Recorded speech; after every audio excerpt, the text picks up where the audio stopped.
Okay, so today I'm going to share with you my packing list for the Langtang Valley trek. Now, for reference purposes, I did this trek in the beginning part of November.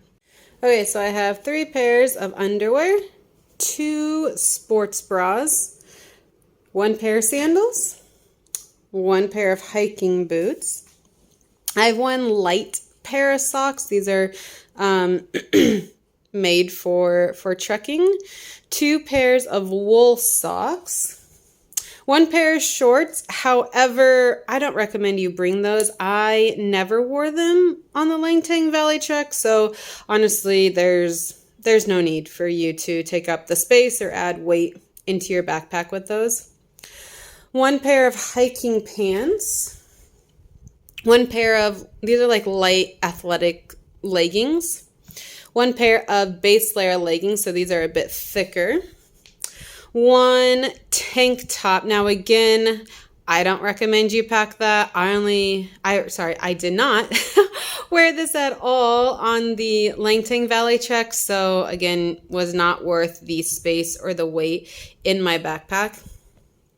2 base layer shirts. Now, actually, I will go back to this. I will say, what I would pack instead of this would be a very lightweight long sleeve, a long sleeve shirt so that you can hike during the day in it without protect yourself from the sun without being like super hot. So that's what I would change out with that. My hat, my beanie, my buff, my winter face mask. Now, I never wore this on this trek, but I am happy I had it. I could definitely see it could get cold some days, and you might want it. So I would still pack this. Again, even though I never used it. Light gloves, winter gloves, my fleece jacket. This is my winter jacket. Now, again, I actually did not wear my winter jacket at all on this trek, but I am happy I had it with me, and I would definitely still pack it again. So this is my rain jacket, and those are my rain pants. Again, we never had rain during this trek. But I am happy that I had it because I would not want to be caught without it. Rain cover, survival blanket. Again, never had to use these 2 things, but I'm happy I had it. First aid kit, polarized sunglasses. My little quick dry towel. It's actually the size of like a hand towel, but I didn't want to bring like a full size towel. It's really not necessary because you just bring your clothes into the shower with you. And so yeah, I just dried off with this thing, so it was super lightweight, didn't take up a lot of space. This is my case for my glasses, my contact stuff. So my solution, I had extra contacts with me, and then my case. Deodorant, definitely needed that. Shampoo packets. I'll go over what we did in regards to body wash / soap later. My toothbrush. We did have toothpaste, but obviously we used it on the trek, so I don't have it here to show you. Chapstick. So this has SPF in it, so it protected my lips from the sun. Tiger Balm. This thing. Oh, amazing. If you're American, you probably haven't seen Tiger Balm before. It's like icy hot, but on crack, and so much better. So Tiger Balm. And this is the water bottle. It's 1 liter. And then so this is how we purified our water on the trail. So these are iodine tablets. So you fill your water bottle up 1 liter. You put 1 of these tablets in there, and then in 30 minutes your water is purified. We brought some electrolyte tablets with us. Not really necessary, but you know, it's kind of nice. Some days we needed like a little extra burst of energy if we were feeling like super exhausted, and it also was just something nice to drink instead of water every single day.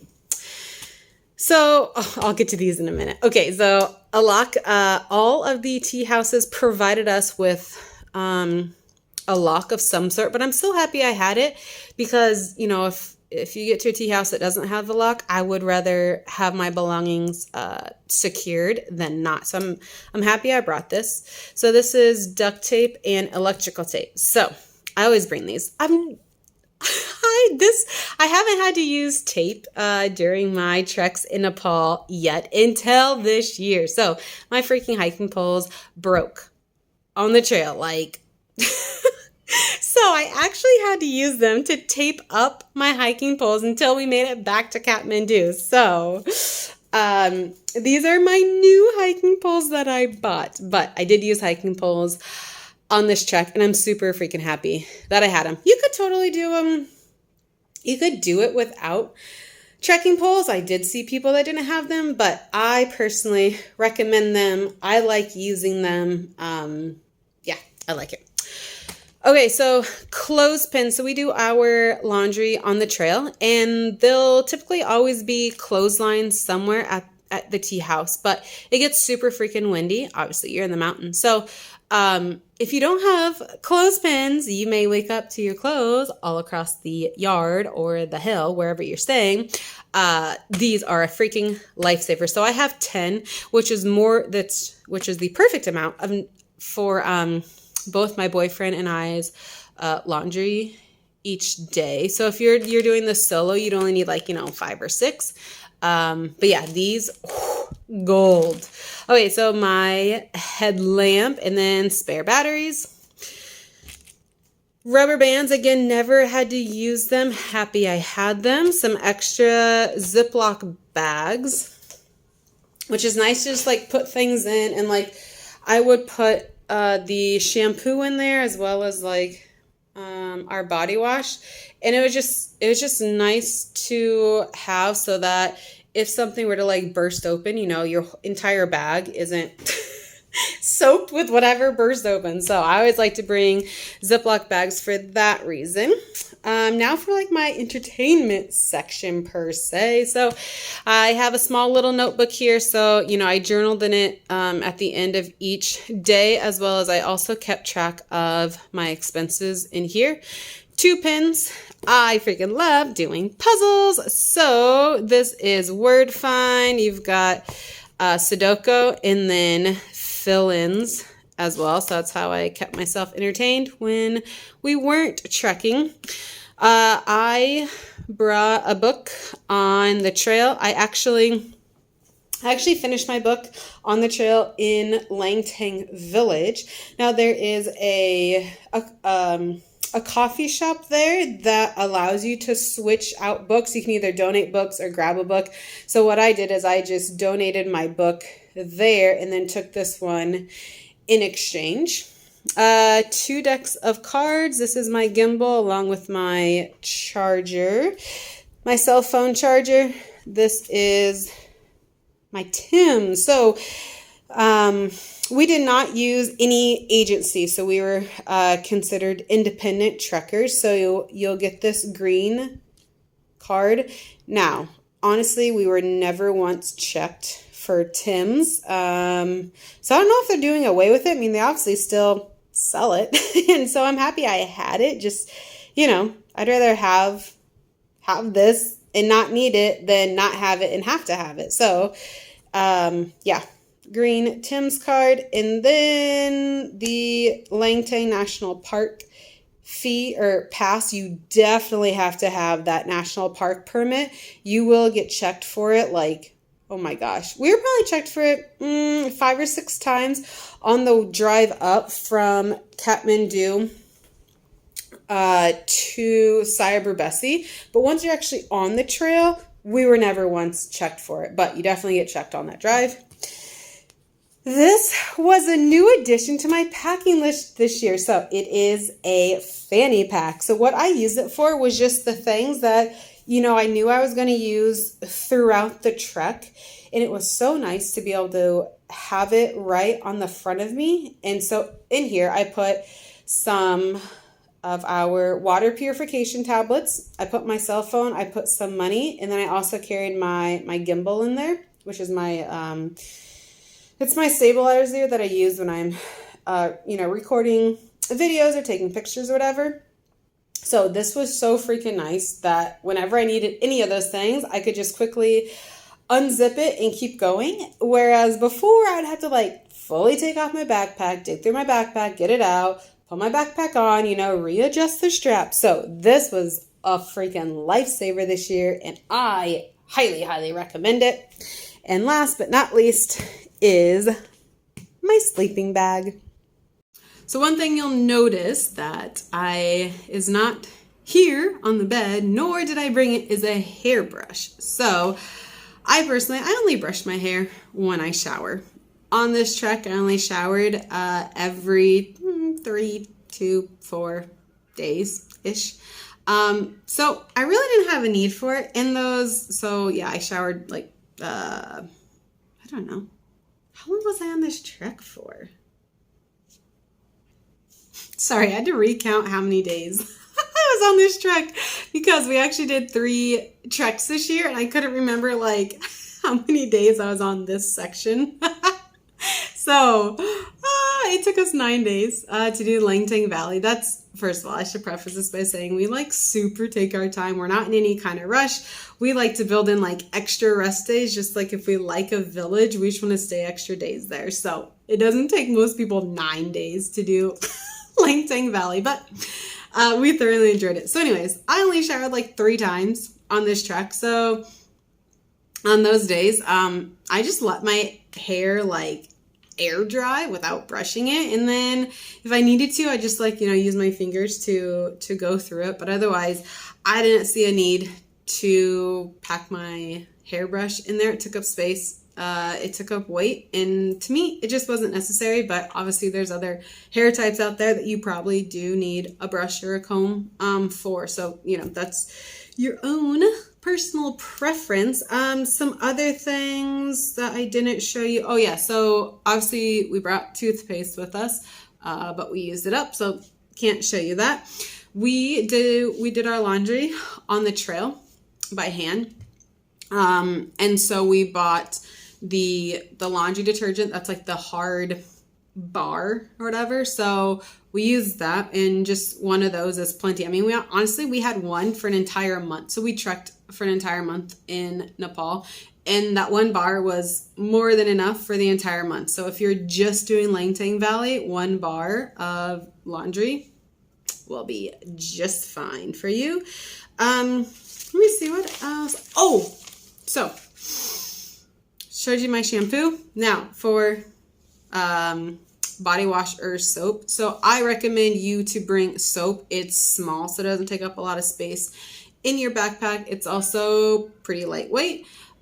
We bring body wash, and it's mainly because, bless his heart, my boyfriend is a bit of a stinky kid. So soap doesn't really work for him at all. So we have to bring body wash in order for him to smell like a normal human being. But for other people, I would recommend just a bar of soap. Like if I was trekking by myself, I would just bring a bar of soap for me. So some other things. Oh, toilet paper. So you're not provided toilet paper on the trail, but you can buy it along the way if you need it. We started out with 1 roll of toilet paper, and then as we ran out, then we just buy another roll. And so the rolls are like, I don't know, usually around like 300 Nepalese rupee. You could definitely pack more if you want to save money, but for us it wasn't worth, again, the space or the weight to have extra rolls when you could easily just buy it along the trail.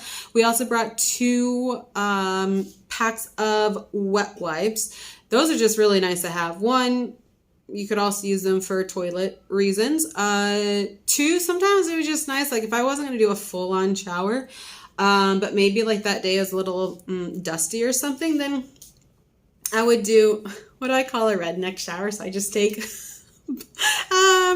wet wipes and just like wipe my body down with it. So Wet wipes they are heavy. Like they're definitely going to take up weight in your backpack. But for me, for us, it was worth it to have that little like luxury item. Let's see some other things. Oh, we did have a big Ziploc bag, like a gallon size, to put our breakfast in each morning. So we would never eat breakfast before we started trekking for the day. So we'd order it in the morning, but then pack it to go. And then we'd hike for about, I don't know, 2 or 3 hours and then just stop on the trail to eat it. So we're never hungry first thing in the morning. We like to be active, work out a bit, and build up that appetite. So we did bring a Ziploc bag for that. We also brought a piece of foil. So we would put the bread that we'd order, which is either like chapati or Tibetan bread. We'd put it in that piece of foil, and we honestly just reused it each day. But that just kind of kept the Ziploc bag a little cleaner because, you know, like bread, you get crumbs everywhere. Some Tibetan bread is fried, and so it would also be like kind of greasy. Again, it kept the Ziploc bag a little bit cleaner with it. Now, if you are going to eat breakfast like at your tea house before you start trekking for the day, you don't need it. Like, seriously, don't bring it. But if you're like us, you eat it on the road, you should probably bring that. We also packed granola bars. So we packed 1 granola bar per person per day for our lovely group of 2. And that was just nice. Like, if you needed a little like extra energy on the trail, it was nice to eat. It was also just something different to eat along the way, because for the most part we ordered the exact same breakfast every morning and we ate the exact same dinner, dalbat, every single night. So that was, again, kind of just a nice change up. Personally, I would probably only pack an average of 1 granola bar for every other day, because we didn't really eat granola bars every single day. So yeah, next year I'll probably pack half of the granola bars for that. Saves space, saves weight, and it's just, yeah, we had plenty of extra granola bars when we got done with the trek. And then the one other thing that I didn't show you because, well, right now my boyfriend is using it, is our battery pack. So most places had, actually, I take that back. Not every place had outlets or electricity. So like Go to Tabula didn't have any kind of outlets or electricity for the guests to use. And in Kianjangopa, Kianjangopa, they did have outlets. Yeah. But anyways, at least Go to Tabula, and I feel like there's one other that I just like can't think of right now, didn't have any outlets or electricity. So I was happy that we had our battery pack with us to recharge our phones. Now, if you're doing like a total digital detox, you don't need to bring it. I obviously wanted to take lots of pictures and film some video. So we definitely used that battery pack. So yeah, this was, again, everything that was in my backpack. Oh, I should also say we didn't use a porter this year. So everything that you see here was on my back. And it was the perfect like amount of, it wasn't too heavy. But I also feel like there's nothing that I wished I had that I didn't pack. So for me, this was like the perfect packing list outside of those 2 things that I told you that next year I wouldn't even pack at all. Like, again, the 1 pair of shorts and the tank top, you don't need it. You're never going to use it. So, the sleeping bag, that's another like controversy. So every place we went provided blankets for you. So you don't have to bring a sleeping bag, but I personally recommend it. 1, it's warmer. 2, it's more comfortable. And 3, honestly, I'm not really sure how often they wash the blankets or the sheets. They could totally do it every day. I honestly have no idea. But anyways, I love my sleeping bag. I'm super happy I had it. I would always recommend you to bring your own sleeping bag, but if you didn't have one or you are crunched for space or weight, you don't have to bring one. So anyways, that is my packing list for the Langtang Valley trek. Again, I did it in the beginning part of November. So as always, like the video, subscribe for more unique travel adventures, leave me a comment. Have you ever gone trekking in Nepal before? And if you have, where have you gone? Because I kind of want to do some different areas of Nepal. So I'm curious, like outside of the big three, right? The three classic areas are Annapurna, Everest, and Langtang. I'm curious, have you gone to other areas in Nepal for trekking? And if you had, please tell me, because I want to do like some other different ones in the future. Yeah, as always. No, sorry. Nope. Already said those. How about right here? The next video will be in 3, 2, 1.